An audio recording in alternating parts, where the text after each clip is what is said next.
Rain poured relentlessly as Amara stood outside the rusting gate of her late father's compound.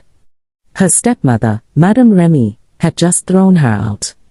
"You shame this house," Remy had screamed. Amara's crime? Becoming pregnant after a brief romance with a boy who vanished when things got hard. With no living relatives and no one to turn to, Amara clutched her stomach and whispered to her unborn child, "We will survive." Inside, Remy's bitterness simmered. She feared public disgrace more than anything. A pregnant orphan in her home would raise questions. She needed Amara out permanently. But tossing her on the street wasn't enough.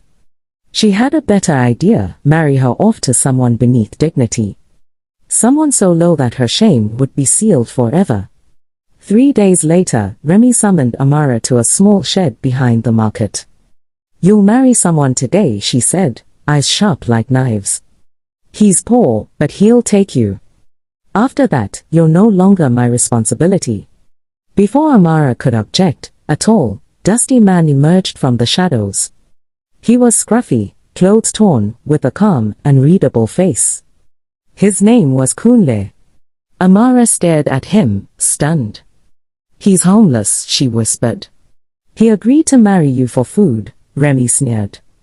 "Take it or go beg." With no options, Amara's heart sank.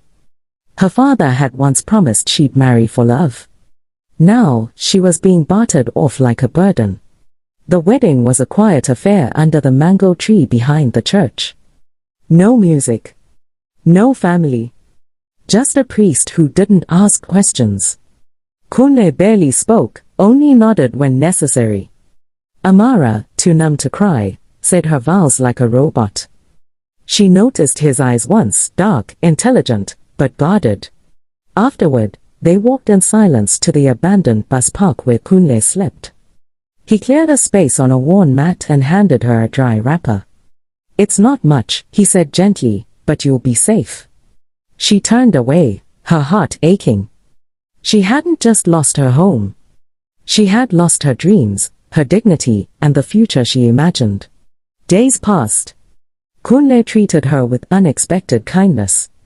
He fetched water, made fire, and even traded scraps to buy her roasted corn. He never asked questions, never touched her. Slowly, Amara began to watch him more closely. For someone homeless, he had good manners. He read old newspapers fluently and spoke like someone educated. One evening she asked,